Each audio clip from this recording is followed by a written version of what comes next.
नमस्कार दोस्तों, स्वागत है आपका अपने YouTube channel maker of modern teacher पर। तो कैसे हैं आप सब? आशा है आप सब अच्छे होंगे।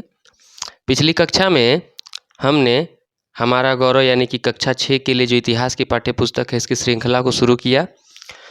इसमें हमने 2 अध्यायों को देखा था, जाना था। आज हम इसके आगे के अध्यायों को पढ़ेंगे। उसके पहले हम ये देख लेते हैं कि इसमें सीखने के प्रतिफल किस प्रकार से बताए गए हैं, जिसे हमने 2 अध्याय तक देख लिया था।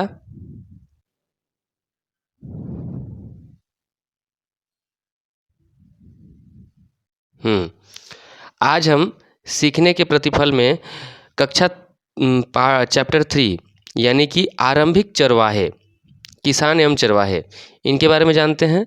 जब आप इसका शिक्षण अधिगम प्रक्रिया करते हैं तो इसमें बताते हैं खाद्य उत्पादकों के बारे में वर्णन करना, यानी कि जो शिक्षक या शिक्षिका पढ़ा रही होंगी उनका मूल कार्य होगा कि वो खाद्य उत्पादक के बारे में बच्चों को बताएंगे।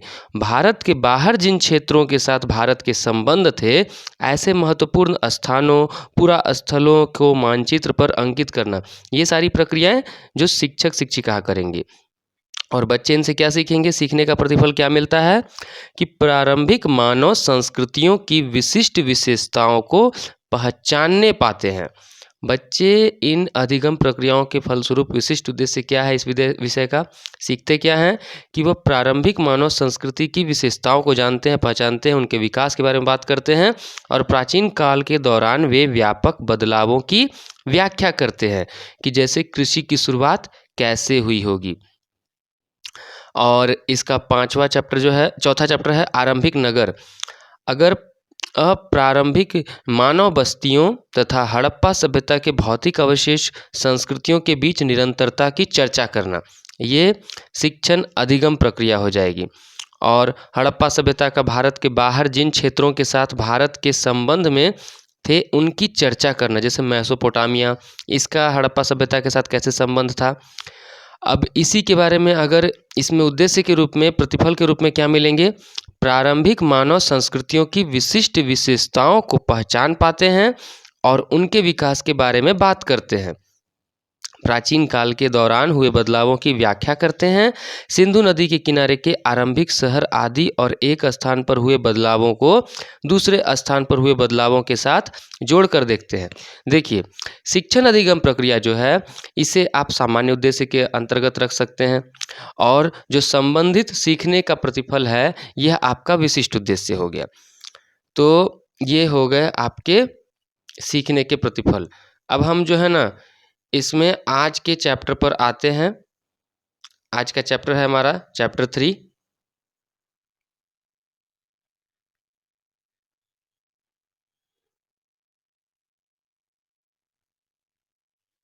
चैप्टर 2 है, एक मिनट,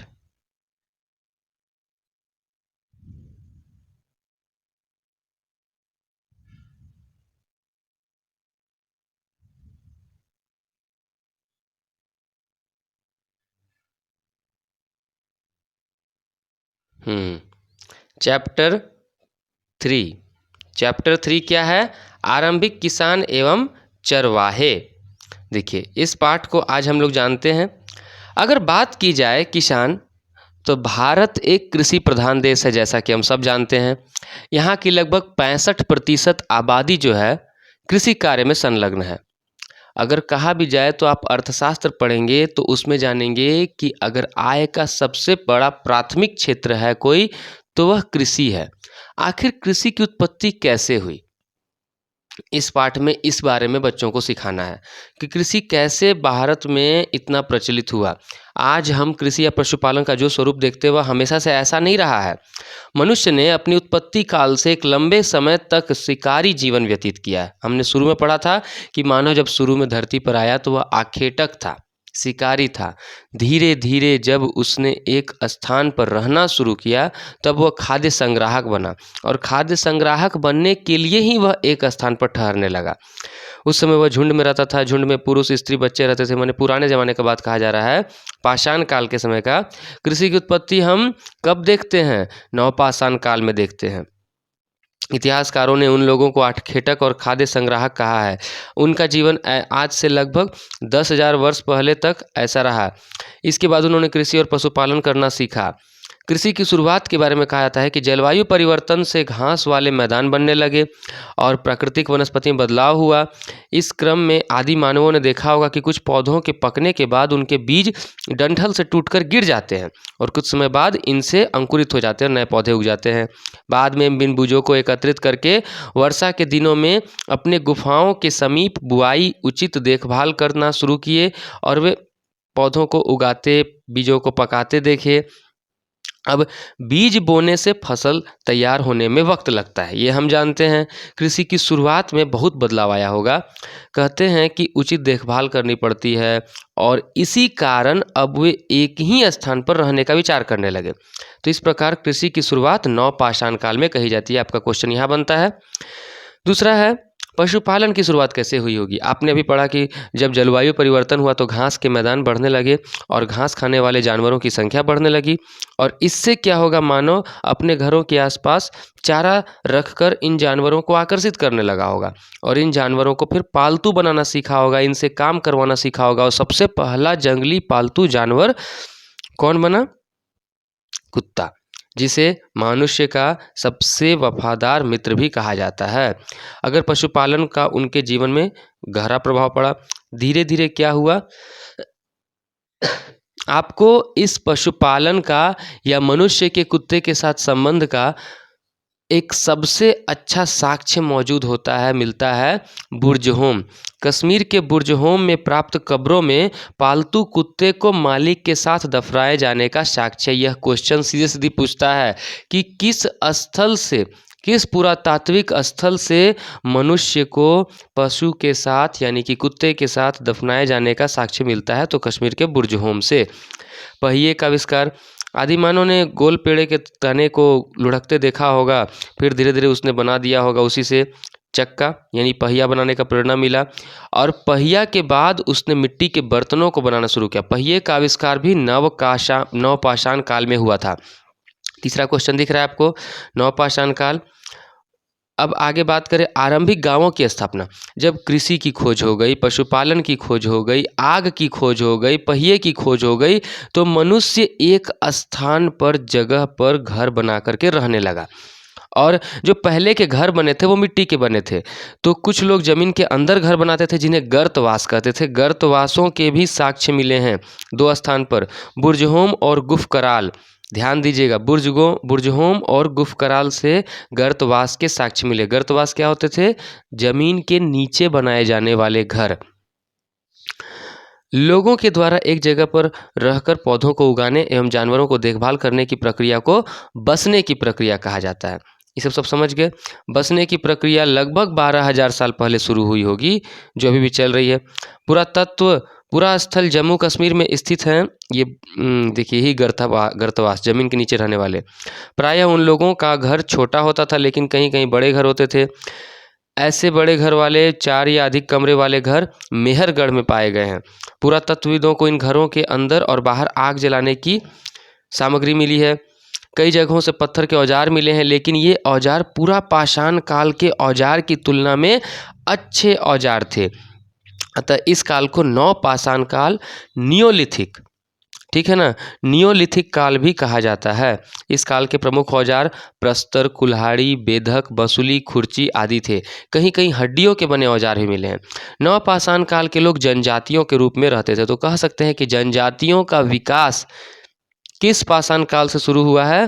तो नवपाषाण काल से शुरू हुआ है। कई लोग मृदभांड बनाते थे। मृदभांड का मतलब हो गया मिट्टी के बर्तन, और मिट्टी के बर्तन पर कई तरह की कारीगरी करते थे। इस काल में श्रम विभाजन की झलक मिलती है कि पुरुष जो हैं वो खेतों में या मजदूरी काम करेंगे और स्त्रियां घरों में मिट्टी के बर्तन बनाएंगी, बच्चों को देखभाल करेंगी। कहीं कृषि और कहीं पशुपालन अपनाया गया। तो इस तरह हम देखते हैं। पुरातात्विक साक्ष्य की बात की जाए तो भारतीय उपमहाद्वीप के कई जगहों पर पुरातत्वविदों को कृषि और पशुपालन के कई साक्ष्य मिले हैं, जो इस प्रकार आप देख सकते हैं। बुर्जहोम कश्मीर में यहाँ से क्या मिला है? पत्थर के औजार, कुल्हाड़ी, बंसुली, खुरची, बेधक, भेड़ बकरी की हड्डी, जौ, गेहूँ, मटर के दाने। देखिए इसको ज़रूर याद कीजिए। ये जो आपका चार्ट है ना, ये बहुत इंपॉर्टेंट है। बुर्जहोम जम्मू कश्मीर, पत्थर के औजार। अगर बात की जाए चिरांद, बिहार से है। चिरांद बहुत फेमस है बिहार का। नवपाषाण काल के साक्ष्य बिहार में कहाँ पाए गए हैं? तो चिरांद में पाए गए हैं। प्रस्तर कुल्हाड़ी, सिलबट्टा। सिलबट्टा एक ऐसा औजार है जो वर्तमान समय में भी प्रत्येक व्यक्ति के घर में मौजूद होगा, शायद भारतीयों के घर में मौजूद रहेगा। सिलबट्टा, सिलौटी लोढ़ा जिसे कहते हैं, जिस पर मसाला पीसते हैं। उसके अलावा हड्डी से बनी छेनी, बाण, कुदाल, मृदभांड। पय्यमपल्ली, ये बहुत बार पूछा जाता है। पय्यमपल्ली प्रसिद्ध पुरातात्विक स्थल पय्यमपल्ली कहाँ स्थित है? आंध्र प्रदेश में। यहाँ पर प्रस्तर कुल्हाड़ी, मृदभांड, चना, मूंग, गाय, भैंस, सुअर आदि के जो अवशेष मिले हैं। गुफ कराल की बात की जाए तो ये भी जम्मू कश्मीर में है। यहाँ गेहूँ, दलहन, सिलबट्टा, हड्डी की सुइयाँ इत्यादि मिली हैं। और कोल्डिहवा, उत्तर प्रदेश। संभवतः कोल्डिहवा विश्व का पहला स्थल है जहाँ पर चावल के साक्ष्य पाए गए हैं, चावल की खेती के।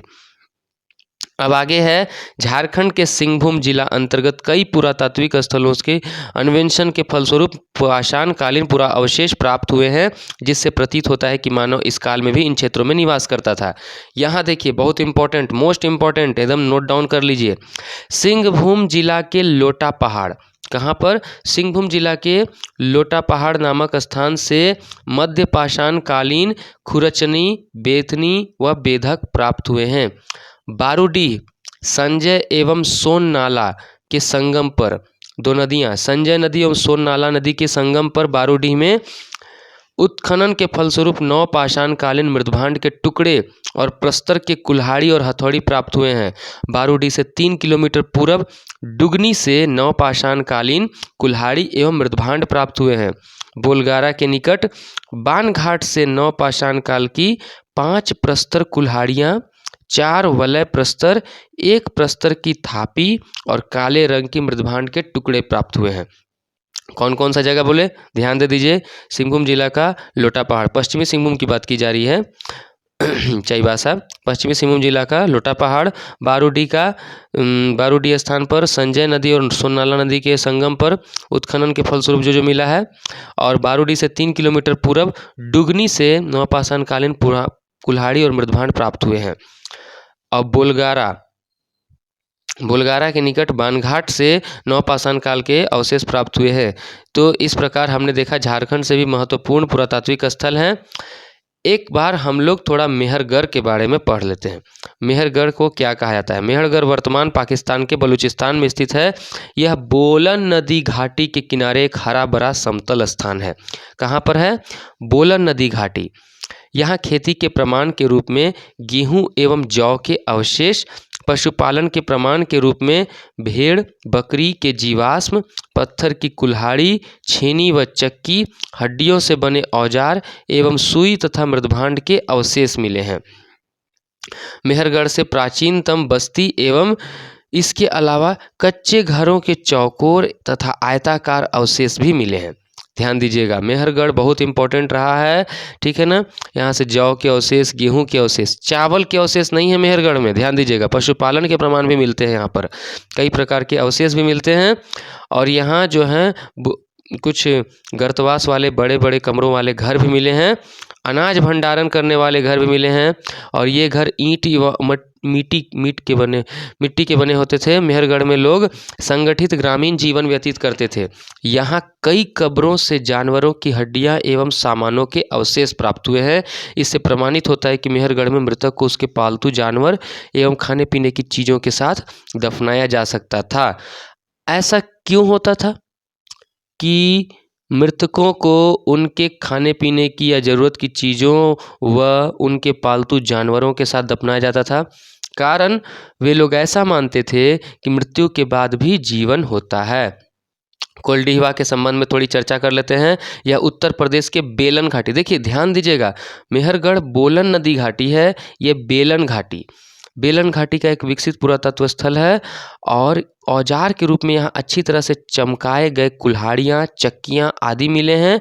यहाँ गाय, भेड़, बकरी, हिरण के जीवाश्म, इससे पता चलता है कि यहाँ के लोग पशुपालन करते थे। कोल्डिवा में चावल की खेती होने के प्रमाण मिले हैं। यह विश्व का सबसे पहला स्थान है जहाँ चावल की खेती की शुरुआत हुई। ठीक है। उसी प्रकार अभ्यास में कुछ प्रश्न दिए गए हैं कि आदि मानव ने सर्वप्रथम किस जानवर को पालतू बनाया होगा। बुर्जहोम में खाली स्थान बुर्जहोम में खाली स्थान खाली स्थान में स्थित एक पूरा स्थल है, कहाँ पर है? तो जम्मू कश्मीर में है। गड्ढे के नीचे बने घर को क्या कहता है? गर्तवास कहा जाता है। उसके बाद आगे बढ़ जाएंगे। चिरांद किस राज्य में है? बिहार राज्य में है। बानाघाट से नवपाषाण कालीन औजार प्राप्त हुए, यह किस राज्य में है? तो आपको ध्यान दीजिएगा, ये सब है झारखंड में। उसके बाद है, इसमें आइए चर्चा करें। इत्यादि जो स्थल बताए जाते हैं, इस प्रकार के जो चित्र दिए जाते हैं, ये किस लिए काम करते हैं? उनमें अवबोध की क्षमता का विकास करने के लिए, उनमें अवधारणा को विकसित करने के लिए, अवधारणा की अच्छी समझ बढ़ाने के लिए। मोस्ट इम्पॉर्टेंट चैप्टर 4 आरंभिक नगर। इस पाठ से समझिए कि आपको 4 या 5 क्वेश्चन बन सकते हैं या उससे भी अधिक क्वेश्चन बन सकते हैं। आरंभिक नगरों की बात की जाए तो प्राचीन इतिहास में मानव ने सर्वप्रथम नगरों को बसाना किस समय और कैसे शुरू किया, इसके बारे में हम जानते हैं। प्राचीन सभ्यताओं के अवशेष खंडहरों में होते हैं। अगर आपसे पूछा जाए कि प्राचीन भारत के स्रोत का जो इतिहास का जो स्रोत है, उसमें सर्वाधिक प्रमाणित स्रोत हम किसको मान सकते हैं? पुरातात्विक या साहित्यिक? तो हमेशा आपका जवाब पुरातात्विक पर होना चाहिए, क्योंकि पुरातात्विक के साथ छेड़छाड़ नहीं किया जा सकता है। लेकिन साहित्यिक स्रोत जो है ना, वो साहित्यिक स्रोत जो भी लिखेंगे, जिन भी लेखक या जिन भी व्यक्तियों के द्वारा वो लिखा गया है, उसमें उनके दृष्टिकोण के अनुसार वर्णन किया गया है। यानी कि अगर वेनसांग लिखेगा तो वो अपना दृष्टिकोण लिखेगा, मेघास्थनीज ने लिखा तो उसने अपना दृष्टिकोण लिखा, चाणक्य ने लिखा तो उन्होंने अपना दृष्टिकोण लिखा। बस यही ध्यान दीजिए। आज हमारी ये सब धरोहर हैं, आज से हजारों वर्ष पूर्व सभ्यताओं के रूप में अवशेष जो है हड़प्पा, मोहनजोदाड़ो इत्यादि स्थलों से प्राप्त होते हैं। हड़प्पा की कहानी संभवतः कहा जाए तो सबसे पहला पुरातात्विक स्थल जो खोज होकर प्राप्त हुआ वह हड़प्पा है। 1921 में इसकी दयाराम साहनी ने खोज की। ठीक है। कहते हैं हड़प्पा सभ्यता की खोज पुरातत्ववेत्ता दयाराम साहनी और मोहनजोदड़ो की खोज राखाल दास बनर्जी ने की थी। हड़प्पा पंजाब के मोंटगोमरी जिले में स्थित है और मोहनजोदड़ो सिंध के लरकाना जिले में स्थित है। यहीं से 3-4 क्वेश्चन बन गए।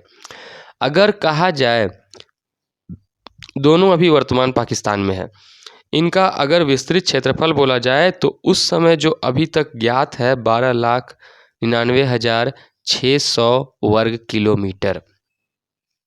इन शहरों का निर्माण लगभग 4700 साल पहले हुआ था। देखिए, पूछा जाता है कि रेडियो कार्बन पद्धति क्या है, या हड़प्पा सभ्यता की जो प्राचीनता की गणना की जाती है, यह किस पद्धति द्वारा की जाती है? रेडियो कार्बन पद्धति द्वारा की जाती है। तो रेडियो कार्बन पद्धति द्वारा यह बात साबित हुई है कि सबसे प्रमाणित तिथि कि कब से कब तक हड़प्पा सभ्यता थी, वो ये देख लीजिए, 2500 ईसा पूर्व से 1750 ईसा पूर्व माना जाता है। कब से कब तक माना जाता है? 2500 ईसा पूर्व से 1750 ईसा पूर्व माना जाता है। हड़प्पा की अगर विशेषता की बात करें तो हड़प्पा जो है और मोहनजोदाड़ो, ये 2 भागों में बटे हुए थे ये सारे शहर।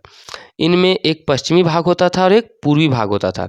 पश्चिमी भाग छोटा एवं ऊंचाई पर बना होता था। संभवतः माना जा सकता है यह कुलीन या श्रेष्ठ वर्ग के लोगों के लिए था। संभवतः पश्चिमी भाग में शासक वर्ग रहते थे, इसीलिए इसे नगर दुर्ग कहा जाता था। पूर्वी हिस्से में सामान्य लोगों के रहने के कारण इसे निचला नगर कहा जाता था। दोनों नगरों की चारदीवारी पक्की ईंटों से बनाई जाती थी। ये ईंटें अच्छी एवं लंबाई चौड़ाई में और मोटाई में आज की ईंटों से बड़ी होती थी। हड़प्पा और मोहनजोदाड़ो के भवन बड़े होते थे और उस काल के लोगों की भवन निर्माण कला का पता बृहत स्नानागार से चलता है जो मोहनजोदाड़ो से प्राप्त हुआ। संभवतः इसका संबंध धर्मानुष्ठान से रहा होगा। मोहनजोदाड़ो के विशाल स्नानागार के समीप बने कमरे किस रूप में इस्तेमाल किए जाते थे? अगर इस प्रकार का प्रश्न पूछ रहे हैं तो उसमें अवबोध की क्षमता का विकास करने के लिए, अवधारणा हेतु गहन चिंतन का विकास करने के लिए। हम कह सकते हैं कि इन कमरों का उपयोग वस्त्र बदलने के लिए नहाने के पश्चात किया जाता होगा, या पूजन हेतु। हड़प्पा जैसे नगरों में अनाज रखने के लिए अन्नागार राजकीय भंडार बने होते थे।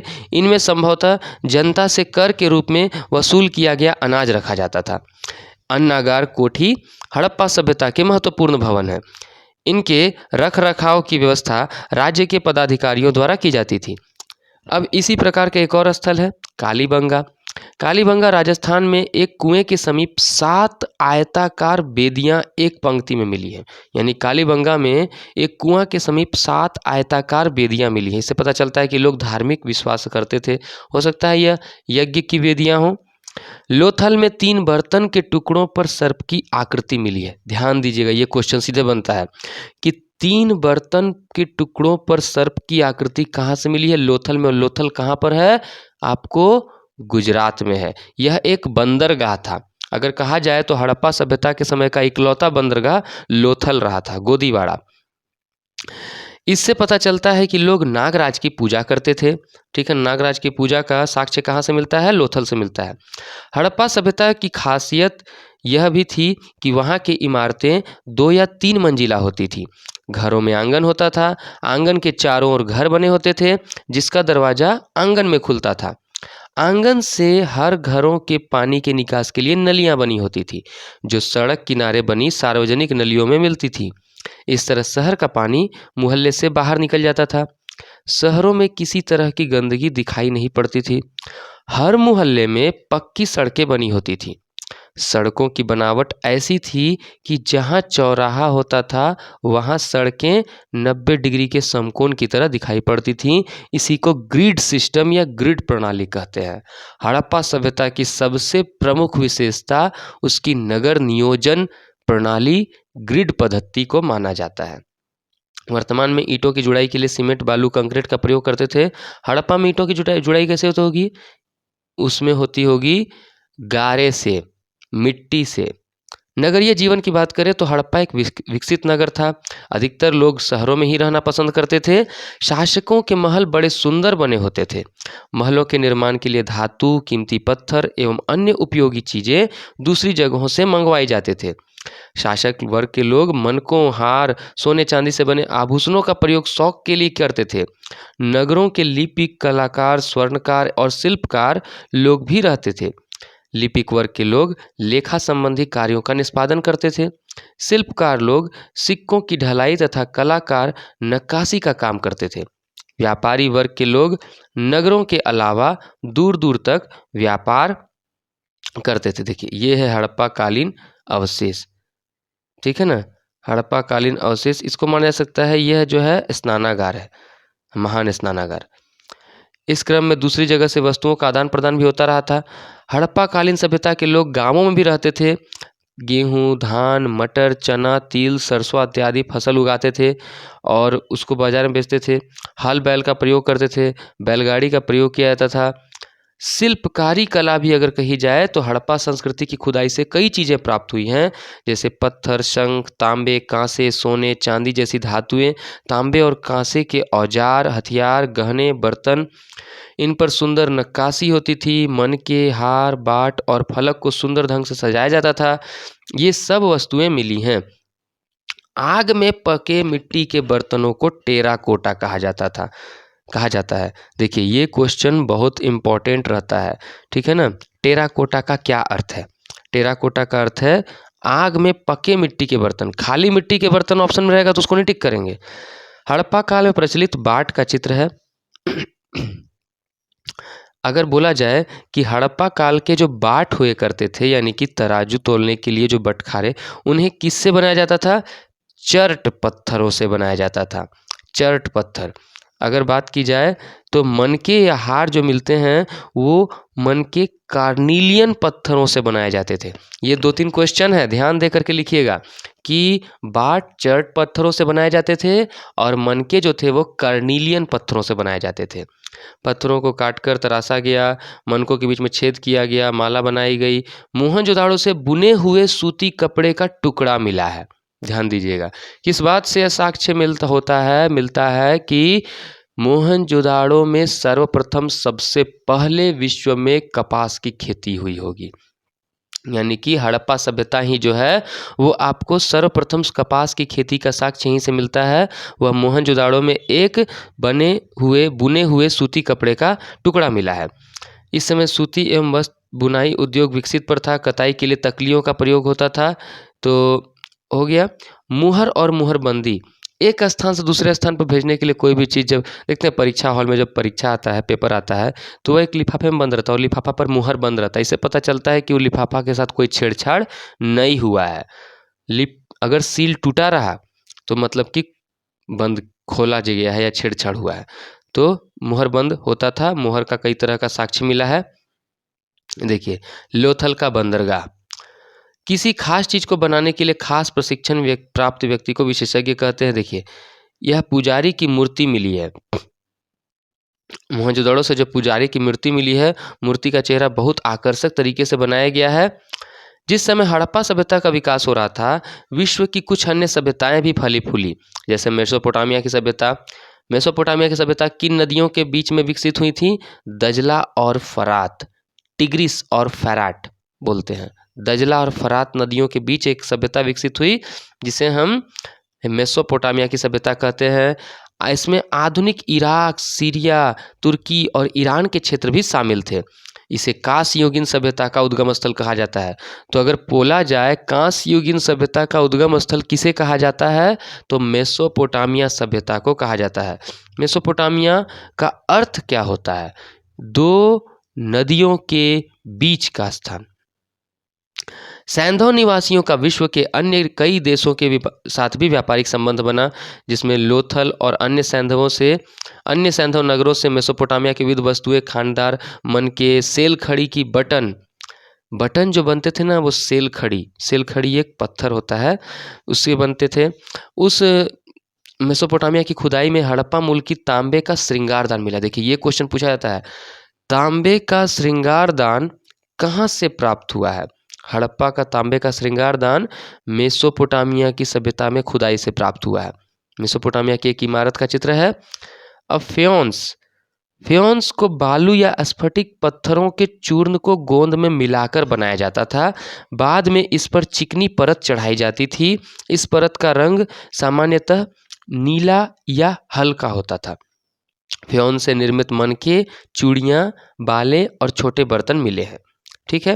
हड़प्पा सभ्यता के कुछ महत्वपूर्ण स्थलों की बात की जाए तो देखिए,